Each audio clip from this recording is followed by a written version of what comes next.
Could there be anything more awkward than sitting down to watch a movie with the whole family and then having to explain to your 4-year-old why a mom is trying to hook up with her son? Yeah, these scenes were definitely not meant for kids. Sure, the cast of Ghostbusters was well known for their work in projects targeted for a more mature audience, but the film and the ensuing franchise had a lot of appeal for younger audiences. The movie certainly didn't appear to think of itself as being solely for little ones, but since it went on to produce things like an animated series, video games, and toys, it seemed that the marketing team pushed the film as something for kids to enjoy. All of this knowledge results in one particular moment raising more than a few eyebrows. Halfway through the movie, the Ghostbusters business takes off, leading to a montage sequence of our heroes busting ghosts all over New York City. In the midst of all this family-friendly feel-good hero success, the film takes the opportunity to have a beautiful female ghost give Dan Aykroyd's Ray Stantz an extra special reward for his hard work. Switch me on.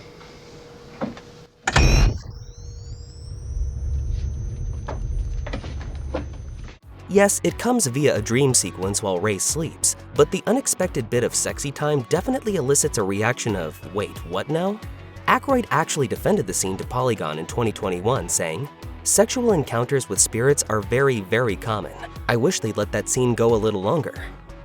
Back to the Future is one of the most beloved films of all time, watched the world over by people of all ages. It's got everything a viewer would want from a sci-fi movie. Interesting characters? Check. A fun plot revolving around time traveling in an old car? Check. The main character almost hooking up with his mother? Oh yeah, big check. A little explanation might be necessary. After messing up his own timeline in the past, Marty McFly is attempting to get his then-teenaged parents together at their school's Enchantment Under the Sea dance, but things go awry when that all-too-familiar movie trope pops up, mom trying to make a move on her son. I guess that doesn't make any sense, does it? Believe me, it makes perfect sense. The crisis is averted, however, when good old Biff shows up to stop the unholy union from happening and forces himself on Marty's mother instead. His father arrives to confront Biff and stop this second disaster, but his victory didn't exactly make viewers feel all warm and fuzzy. Even at the time of the film's release, its incestuous third act was criticized, and the film almost didn't even get made because of it. Michael J. Fox himself has retroactively admitted he felt the familial plot point was weird at the time, though he did get to kiss Leah Thompson, so who knows how much he actually objected. If it was released today, Clash of the Titans would almost certainly get slapped with an R rating. But since the 80s were apparently a lot chiller than modern times, and the PG-13 rating wasn't a thing until '84, the movie gets by with lots of violence and nudity under a PG banner. If an early scene depicting Perseus being breastfed as a baby didn't make the family viewing party awkward enough, then the romantic scenes later on between an adult Perseus and Princess Andromeda probably did the job. The romance certainly skews a lot more intimate than PG films from today ever get close to, but film critic Roger Ebert sure seemed like he'd let his kids watch it, writing in his 1981 review. Clash of the Titans is a family film. There's nothing in it that would disturb any but the most impressionable children, and yet it's not by any means innocuous. Just goes to show how much times have changed since the early 80s. Surely there's nothing inappropriate about an animated movie based on a children's book. Think again. The Last Unicorn may have bombed at the box office when it originally came out in 1982, but it garnered praise from critics, with the New York Times writing, "Children, except perhaps for very small ones, ought to be intrigued by it. Adults won't be bored." It's since gained a cult following, but adults hoping for a hit of childhood nostalgia might be somewhat surprised by one of the scenes in the film. The Last Unicorn centers on the titular mythical creature discovering she's the last of her kind and setting off to find others like her. She's joined by the amateur wizard Schmendrick, who at one point attempts to use his magic to escape from being tied to a tree, only to cause the tree to come alive and fall in love with him. And then things get weird. The animated tree is drawn with two very obvious breasts, and it attempts to keep Schmendrick around by smothering him in its cleavage. Schmendrick himself seems uncomfortable with the tree's attempted seduction, though it can only be speculated how any children watching felt about it. A Marvel movie, it ain't. 1982's Sheena was based on the comic book Queen of the Jungle, with Tanya Roberts starring as a woman raised by a remote native tribe. Roberts was already a well-known actor after having appeared in The Beastmaster and Charlie's Angels. She was also a well-known naked person after posing for Playboy. The powers behind Sheena apparently saw Roberts' willingness to appear nude and decided that it was just what their PG movie needed. One scene in particular features a fully bare Sheena bathing in a river, encouraging reporter Vic Casey to join her. It's a sexually charged moment between the two, and for what it's worth, struck a nerve with reviewers at the time. Roger Ebert apparently thought Clash of the Titans handled PG nudity better. Good news, we made it out of the 80s. Bad news, the 90s still had a thing for putting awkward moments in movies targeted for kids and young adults. If you watched the 1990 dramedy Mermaids as a kid, you may remember that while the film touches on sex, it's in the context of a movie exploring the awkwardness of puberty, a subject that unavoidably will have sexual elements to it. And hey, there's no nudity, so grab the family and have a movie night. But rewatching Mermaids with the knowledge of what's acceptable by today's standards makes this flick a lot more eyebrow-raising. Mermaids mainly focuses on Winona Ryder as Charlotte, a 15-year-old struggling with her growing interest in sexuality and her devout obsession with Catholicism. Charlotte's primary love interest throughout the film is Joe, let us check our notes here, 26-year-old adult man. Towards the end of Mermaids, Charlotte finally overcomes her fear of sin and has sex with Joe while her unattended 9-year-old sister nearly drowns in a river. Take a moment to recover from that sentence if you need it, but know that the film has its defenders.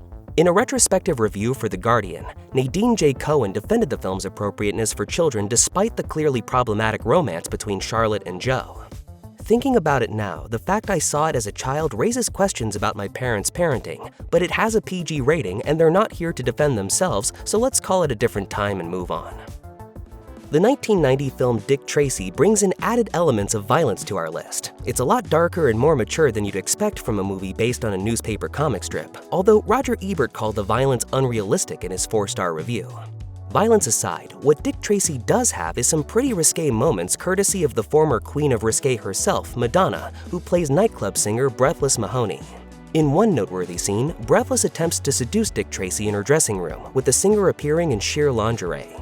The scene-stealing performance certainly pushes the PG bar, but would you expect any less from Madonna? If you stumbled upon Rupert Wainwright's feature-length directorial debut Blank Check while clicking through Disney+, you, along with many others, probably spotted a moment that rightfully deserved some online criticism. The 1994 comedy focuses on an 11-year-old named Preston, who was given a blank check by an escaped convict to keep him quiet after a car crash. It's a typical Disney movie premise. A young boy becomes an instant millionaire and spends his money frivolously, and then kisses an adult woman at the end. Wait, what? Disguising himself as a billionaire, Preston attracts the attention of Shay Stanley, a bank teller played by the adult Karen Duffy. At the end of the film, Shay promises to let Preston take her on a date when he's old enough, and the two share a kiss. With the film available on the traditionally family-friendly Disney+, Blank Check trended on Twitter as people had a lot to say about this particularly questionable age gap romance. One person who didn't seem to mind the kiss was the 11-year-old actor himself, Brian Bonsall. Years later, a now appropriately aged Bonsall took to Facebook to write, "I had an absolute blast filming this movie. Everyone was a joy to work with, and it's awesome to see so many people still enjoy it." And now we enter the 2000s, an era where the creative minds behind movies had learned their lessons from the past and… just kidding. There are still plenty of inappropriate scenes in kids' movies here as well. DreamWorks' 2000 musical film The Road to El Dorado centers on Miguel and Tulio, two morally questionable protagonists whose search for El Dorado finds them mistaken by the lost city's natives for deities. And boy, do they ever seem to take advantage. One scene finds Tulio becoming romantically involved with Chell, a native who wants to escape El Dorado. A startled Chell pops into frame as Tulio slowly rises, and their positioning and behavior sure make it appear as if she's been performing a sexual act on him. IGN blamed its place in the film as the result of tonal inconsistency, writing, DreamWorks originally planned to make El Dorado a more serious picture and shoot for a PG-13 rating. However, this more mature approach was reconsidered, and the decision was made to water down the movie to prevent the exclusion of the younger audience. The 2007 animated film B-Movie stars Jerry Seinfeld as Barry, a bee enamored with the outside world who forms a bond with a florist, Vanessa, and eventually sues the human race for bee abuse. Rewatching the movie provokes many questions from viewers, like, why did Seinfeld want to make this? Who decided it should be a courtroom drama? And most of all, does that lady want to have sex with a bee? This romantic attraction between Barry and Vanessa is far from subtle. For what it's worth, Seinfeld has at least acknowledged that the Barry-Vanessa romance was strange in hindsight. I apologize for what seems to be a certain uncomfortable, subtle sexual aspect. Although the earlier Harry Potter films were definitely aimed towards children, The series got a lot darker as it went on, and at times, awkwardly intimate as well. Harry Potter and the Deathly Hallows Part 1 finds teenage Harry on a quest with Ron and Hermione to destroy Voldemort's Horcruxes, which contain parts of the noseless baddie's soul. The possession of one such Horcrux, a locket, begins to corrupt Ron, who's becoming increasingly jealous and paranoid about Harry and Hermione. At one point, the Horcrux attempts to corrupt him further by showing him a disturbing vision, first of Harry and Hermione insulting him, then of his two friends in the nude kissing passionately. Fine. I get it. I saw you two the other night. Ron, that's nothing. Many fans of the Harry Potter books found this scene unnecessary, given that it doesn't exist in the original Deathly Hallows book, and even fans of just the movies might have found it upsetting, since over the course of the series, they've essentially watched these characters go from little kids to naked adults. Quick, someone cast Obliviate! We need to forget this happened.